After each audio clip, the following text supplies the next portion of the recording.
네, 2월 27일 장윤선의 취재 편의점 시작하겠습니다. 국회 내란 국조 특위가 사실상 마무리됐습니다. 내일 최종 보고서 채택만 남겨둔 상태인데요. 그동안 내란 국조 특위에서 정말 고생하신 그리고 국회 행안위 야당 간사 맡고 계신 더불어민주당 윤건영 의원님 모시고 자세한 말씀 여쭤보도록 하겠습니다. 어서 오십시오, 의원님. 네, 구로울의 윤건영입니다. 네. 지역구 활동도 열심히 하시죠? 네, 열심히 하고 있습니다.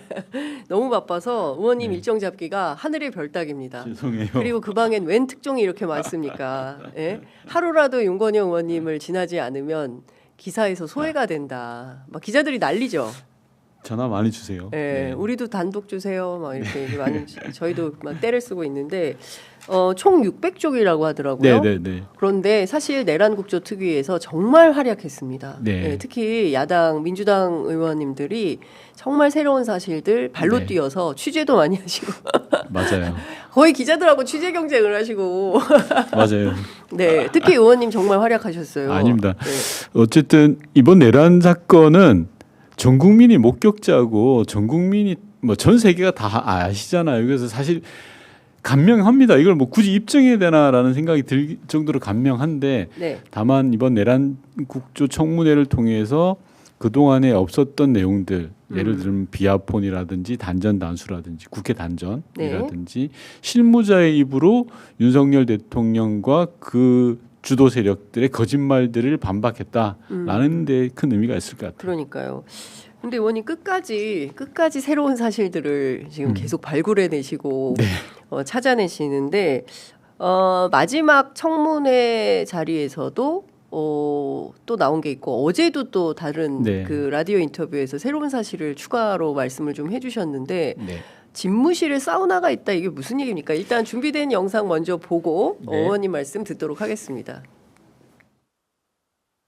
제게 들어온 제보에 따르면 김성훈 차장 지시에 의해서 윤석열 대통령이 파란색 호송 차량으로 이동하지 않고 뒤에 캐딜락 차량에 탑승해서 이동하고 있다라는 제보가 있습니다. 즉 호송차가 아니라 경호차 안으로 경호차를 이동한다라는 겁니다.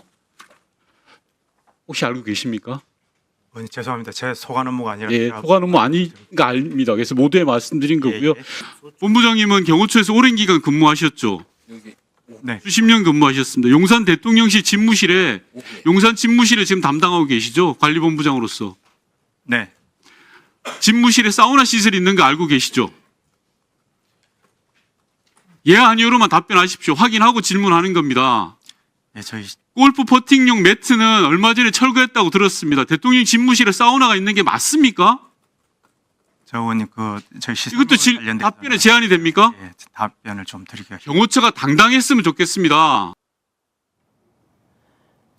왜 이렇게 당당하지 못하고 저렇게 우물쭈물. 저 김대경 본부장은 경호처에 몇 년 계셨던 분입니까? 공채 6기거든요. 네. 그러니까 김성훈 차장이 공채 5기고 6기이기 때문에 한 수십 년 계셨죠. 아니 근데 왜 저렇게 우물쭈물 답도 못하고 필경 알고 있는데 얘기를 못하냐? 당연히 알죠. 저분이 이제 관리본부장이어서 실제로 용산 집무실을 담당하고 있고 통신 장비 뭐 이런 것들을 담당하셔서 전화를 불렀어요. 그러니까 비아폰을 불러서 물어보려고 했던 거라서 모를 리가 없어요. 그래서 사실 사우나 문제는 저는 김성훈 차장한테 물어보려고 했던데 저분이 좀 당한 거죠, 사실은.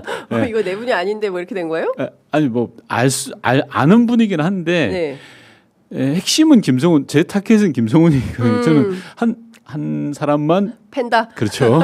그거였는데 어쨌든 김성훈 차장이 전날 안 나왔어요. 근데 김대경 본부장은 김성훈 차장의 비아폰 서버 삭제 지시를 막았던 사람이에요, 사실은. 그래서 제가 좀 세게 추궁을 못했는데 그 나름 의로운 활동을 하신 분이네요. 소극적 저항을 했죠. 소극적 저항. 소극적 저항. 실제로는 실무자들이 저항한 겁니다.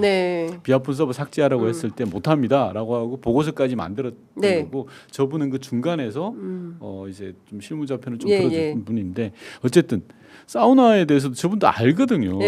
통신 장비가 들어갑니다. 쉽게 말하면 사우나를 설치하려면 대통령 시설이기 때문에 그게 뭐 여러 가지가 들어가거든요. 보안상 말씀 못 드리지만. 근데 이제 답을 못 하더라고요. 근데 저는 이해가 안 가는 게 집무실은 일하는 공간이잖아요. 그분한테는 다른 건가 보죠. 그분한테는. 아니 근데 그분은 상상을 항상 뛰어넘잖아요. 상상 그 이상의 세계를 보여주잖아요. 가짜 출근도 그렇고 뭐. 그러네. 네. 예, 그렇죠. 출근부도 가짜로. 네, 가짜 출근을 누가 상상? 와, 출근 차량을 먼저 가짜를 보내고 네. 그다음에 자기는 아무 때나 출근하고. 말이 이게 상상 이상이잖아요. 우리가 그렇죠. 일반 직원들이 무엇을 생각해도 항상 그 상상 네. 이상이죠. 예. 전 잠깐 엿길로 서면 가짜 출근할 때 경찰들이 얼마나 비참했을까요? 빈 차를 경호하는 거 아니에요. 저 차가 빈 차인 줄 알아요. 경찰들은. 자괴감이 들었을 것 같습니다. 아무도 안 턴 줄 알아. 그런데 네. 경호하고 막 하는 척 해야 돼. 예. 연기를 해야 되네. 상상 이상이라니까요. 사우나. 근데 사우나는 그러면 어디 있었습니까? 집무실? 용산 집무실 몇 층에 있었던 거예요? 용산 대통령실 집무실은 2층과 5층으로 알고 있거든요. 예. 제가 알기로는 2층으로 지금 2층. 네. 근데 뭐 V1, V2 뭐 같이 쓰는 공용 오피스냐 뭐 이런 논란도 있었는데 맞습니다. 그 2층이 그러면 김건희 씨하고 같이 쓰는 건가요? 그거는 아니면? 제가 그건 아닐 거. 5층이 아마 그럴 거고요. 그러니까 공개적인 업무를 보는 곳과 조금 이제 조용하게 업무를 보는 곳으로 아마 나뉘어져 있는 것 같은데 네. 집무실 사우나는 2층에 있는 걸로 저는 알고 있습니다. 2층 사우나실은 그럼 어떻게 생긴 거예요? 핀란드식이에요? 아니 제가 좀 받은 제보가 더 있는데 네. 이걸 공개하는 게 예. 뭐랄까요 좀. 근데 시청자분들께서 궁금해하시니까 어떤 건지는 조금 설명을 해주시는 게 공익적 관점에 부합할 것 같습니다, 의원님. 근데 이야기를 하는 저도 굉장히 자괴감이 듭니다. 사실 왜냐하면 제가 이번 국정조사 청문회에서 여러 가지 제보를 받았는데 그 제보가 사실로 드러날 때마다 제가 어디 가서 말을 못했어요. 드러날 때마다 야 속으로 한숨이 나옵니다. 솔직하게 말씀드리면 그걸 또 입증해야 되잖아요. 제 입장에서는 네. 이걸 사실로 입증해야 되고 경호처나 아니면 대통령 비서실이나 검찰이나 입증하는 저의 모습이 되게 자괴감이 들더라고요. 그냥 그 사우나는 습식이냐 건식이냐로 나뉘거든요. 네. 참 건식 사우나라고 들었습니다. 건식 사우나. 네, 건식이고 네. 사우나 안에서 TV 시청도 가능하다라고 하더라고요. 사우나에 앉아 있으면 바깥에 TV가 있어서 예. TV도 보면서 이렇게 뭐 그렇게 사우나를 한다고 합니다. 큰 시설이에요. 아니요. 지금 뭐 교도소도 본인이 4개 방을 터가지고 혼자 쓰고 있다라고 네, 박은정 의원님 네, 폭로하셨는데 네. 그러면 지금 집무실에서 사우나를 한 거네요. 그렇죠. TV 보고 예. 일은 언제 합니까? 야 정말. 네. 그런데 그게 설치가 언제쯤 된 거랍니까? 2023년 어간으로 들었는데 이건 좀 나뉘더라고요. 예. 저한테 제보가 두 군데로 들어왔는데 네. 첫 번째는 2022년에 예. 임기 초반부터 공사를 했다라는 예. 제보가 있어서 예. 솔직하게 말씀드리면 야 그럴 리 없어. 상식적으로 생각을 해봐. 집무실에 사우나라니 말이 되니? 그러니까요. 아닐 거야. 관절하면 모를까라고 해서 제가 묻었던 거예요. 예. 사실은 예. 오래전에 제보를 받고. 근데 이제 최근에는 2023년에 했다라는 또 제보가 들어와서 좀 확인해 보자라고 하고 있는데 시기는 지금 정확하게 확인은 안 됩니다. 네, 혹시 사진 자료나 이런 것도 확보가 되셨습니까? 저와는 경호시설 지역이라 예. 카메라나 사진기를 들고 들어갈 수가 없는 곳입니다. 네. 뭐 본인은 찍었을 수도 있을 것 같아. 네, 하여튼 나는 제보가 생각- 분명하니까요. 예. 아니면 아니라고 좀 이야기해 주셨으면 좋겠어요. 경호처가? 네, 경호처가 아니라 전 예. 대통령 비서실이거든요. 예. 대통령실에서 아니면 아니라고 이야기해 주시면 돼요. 제가 뭐 제보가 틀렸다 충분히 받아들이겠습니다. 예. 제가 뭐 실수할 수도 있고 저한테 이야기해 주신 분이 잘못할 수도 있는 거니까.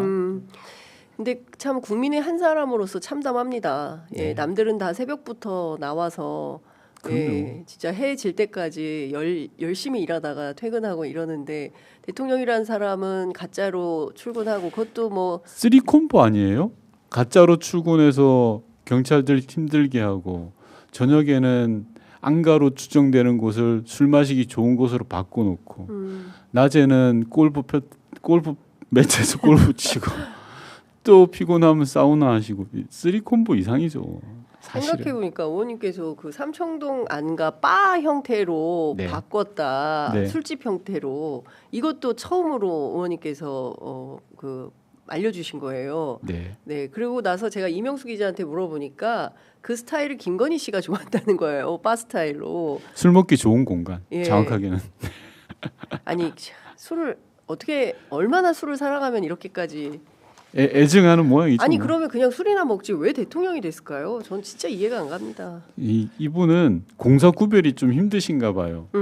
공적 마인드가 대단히 결여되신 것 같아요. 네. 그러니까 이거 야 내가 해도 돼. 네.